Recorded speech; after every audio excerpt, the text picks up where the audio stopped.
Good evening. 7 years after the disappearance of William Tyrrell, we begin tonight with a stunning development. As police spent a third day searching a home and bushland in Kendall, Sydney detectives announced they'd charged the boy's foster parents in relation to another child. Robert Ovadia is live in Kendall for us. Rob, this is a major moment in the investigation. Good evening, Mark. Yes, it's an extraordinary moment. The foster parents now are under an avalanche of pressure, and we can reveal exclusively on 7 News this afternoon they sacked their lawyers, having walked into their office in the city to discover that police had charged the foster mother, 56 years old, and foster father, 54 years old, each with common assault of a child who we cannot name for legal reasons. An onslaught of forensics police hope will transform theory into fact. Where William Tyrrell might have died, how his body was taken, where it was taken to, and who may have taken him. Are you surprised about this investigation going this way now? No response from William Tyrrell's foster mother, who visited her lawyer today. Late this afternoon, we learnt it was because police had just charged her and William's foster father with the alleged assaults not of William, but another child. She has become the intense focus of Strikeforce Roseanne. The investigation is part of the dogged determination of investigators, and we'll leave no stone unturned. Almost literally, the Federal Police Forensics Imagery and Geomatics team is here mapping the ground. A geological X-ray around Cobb & Co Road, Kendall.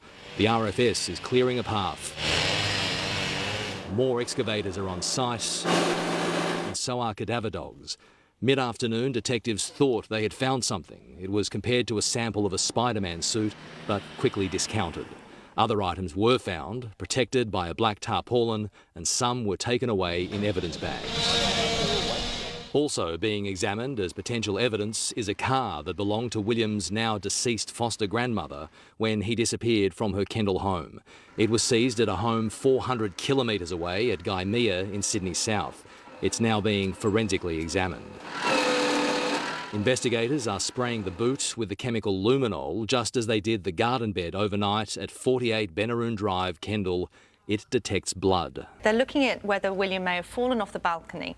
If that had happened, there's likely to be a significant blood loss, and that would show up even years later. Investigators hope the forensics in the car, in the garden bed, or both, might bolster that line of inquiry that on the morning of September 12, 2014, William Tyrrell fell to his death. This photo was taken at 9:37 a.m, and that between that time and 10:57, when the foster mother called police, he's wearing a Spider-Man outfit. William's body was driven in the grey Mazda a kilometre away to Cobb & Co Road, where police will dig for the next few weeks looking for William. William Tyrrell's biological family chose not to speak on camera today. They told us they had been advised not to, but they did add they hope these recent developments will provide answers for them they have waited 7 years to discover.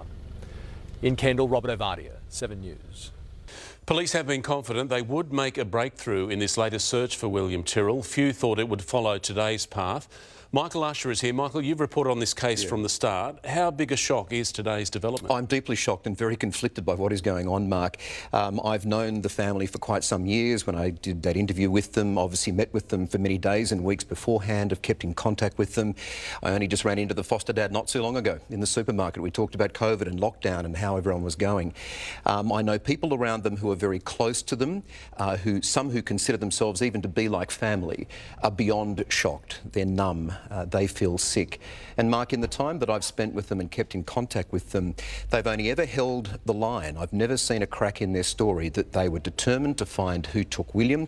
And as you saw in that interview there, that he was on the back porch there, the back deck, and disappeared. And I've never seen them anything other than passionate about trying to find where he is, and certainly, and I've spoken to each of them individually over many years, I've never seen any different version of that story. So look, there's a lot of developments, Mark, but a lot of people like myself deeply shocked and conflicted by what's going on. A lot of developments, but does this also raise serious questions about that initial police investigation? I think it raises, yes, I think it raises serious questions about the initial year or two.